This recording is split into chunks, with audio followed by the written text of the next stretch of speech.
Buenos días, ladies and gentlemen. Bendecido martes. Como siempre damos gracias a Dios por todo lo que nos da. Le damos gracias por la salud, por el techo sobre nuestra cabeza, por el alimento sobre nuestra mesa.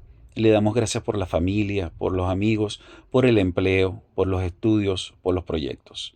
Le damos gracias por su inmenso amor, por su paciencia, por su misericordia, por ese gran sacrificio que hizo para el perdón de nuestros pecados. Damos la bienvenida al Espíritu Santo para que sea Él el que nos dé entendimiento sobre lo que estamos por aprender. Continuamos con la primera carta de Timoteo y en esta ocasión vamos a comenzar leyendo primera de Timoteo capítulo 5 versículos 1 y 2, donde nos dice: no reprendas al anciano, sino exhórtale como a padre, a los jóvenes como a hermanos, a las ancianas como a madres, a las jovencitas como a hermanas, con toda pureza.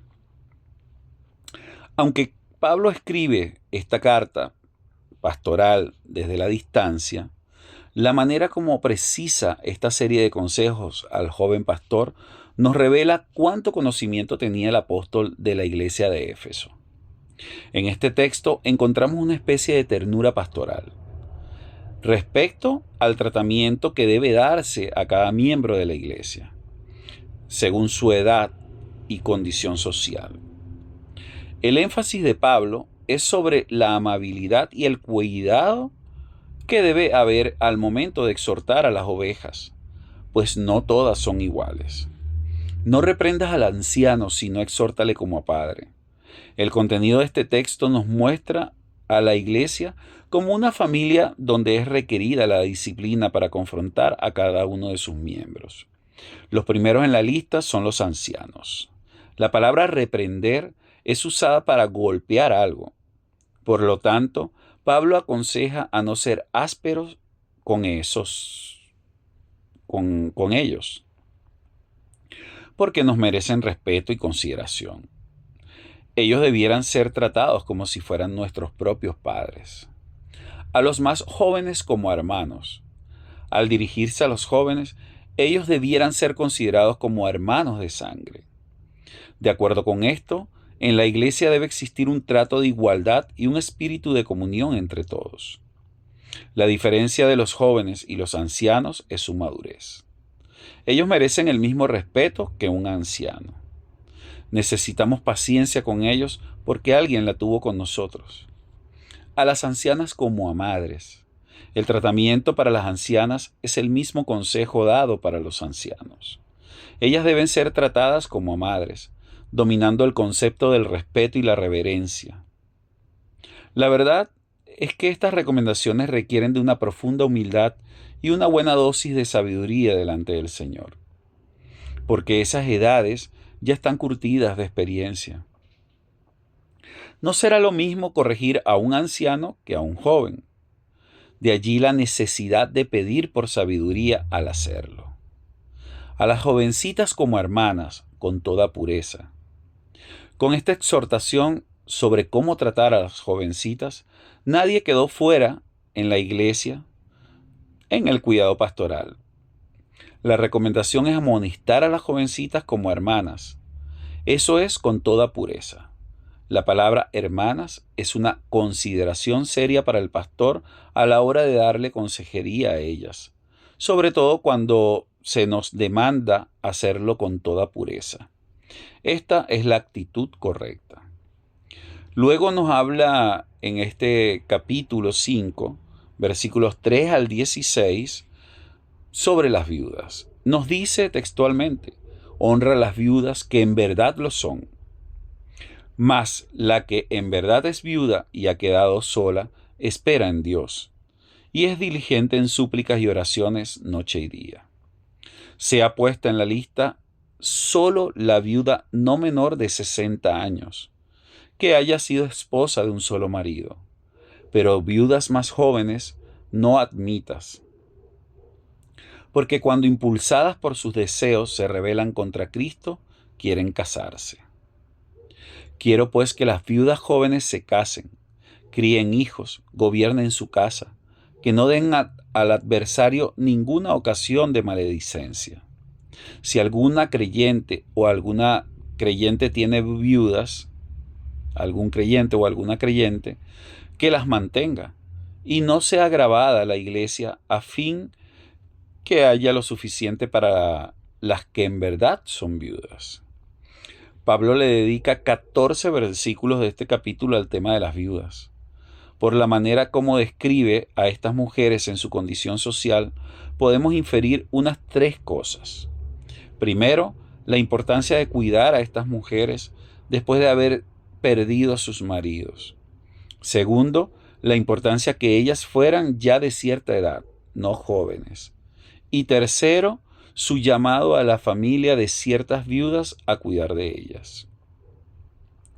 La idea de esto era evitar una carga económica para la iglesia. Honra a las viudas que en verdad lo son.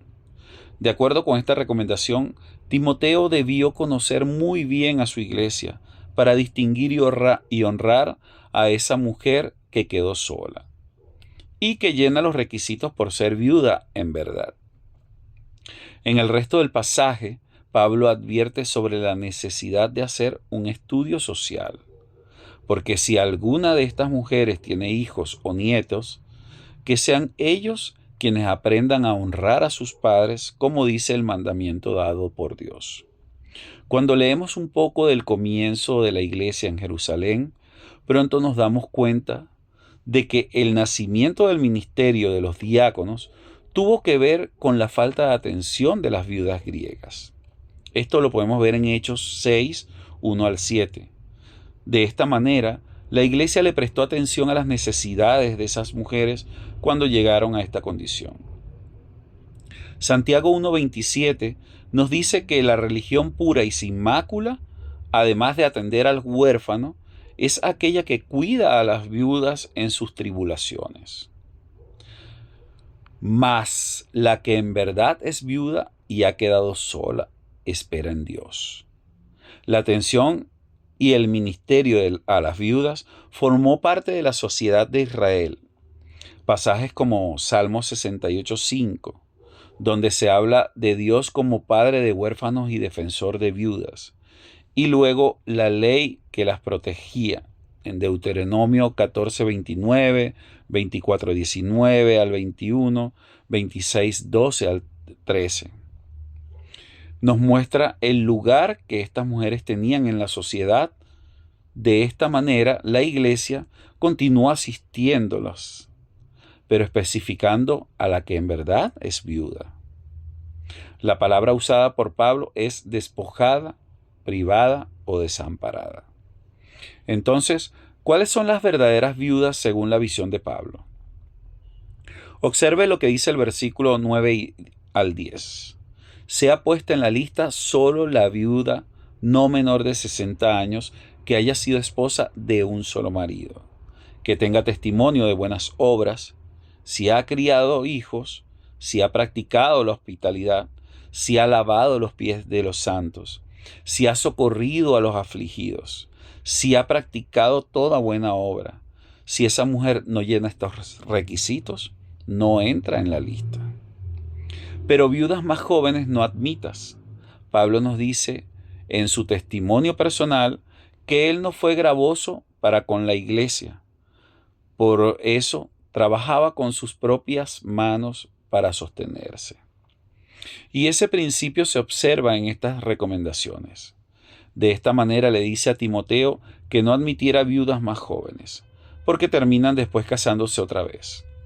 La recomendación final para ellas es casarse, criar hijos y gobernar sus casas. Así ayudaban también a la iglesia. La iglesia no es una entidad de benevolencia para aprovecharse de su buena intención. De allí que con respecto a la necesidad de atender a las viudas, la iglesia debe ayudar a tales mujeres, pero saber quién son en verdad viudas. Y para evitar esto, Pablo da esta palabra final. Si algún creyente tiene viudas, que las mantenga y no sea gravoso a la iglesia, a fin de que haya lo suficiente para las que en verdad son viudas. Matthew Henry dice: a todos los creyentes que se les pide que alivien a quienes pertenecen a su familia y están necesitados, para que no se impida que la iglesia alivia a los que están verdaderamente pobres y sin amigos. Y esto es bastante interesante. Para algunos sonará un poco cruel o sin piedad, pero no se trata de eso.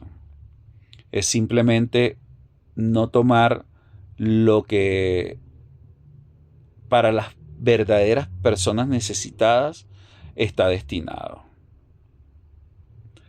Con esto culminamos por el día de hoy, por honor al tiempo. Y bueno, mañana continuamos con este estudio. Todavía nos queda un poquito. Mil bendiciones.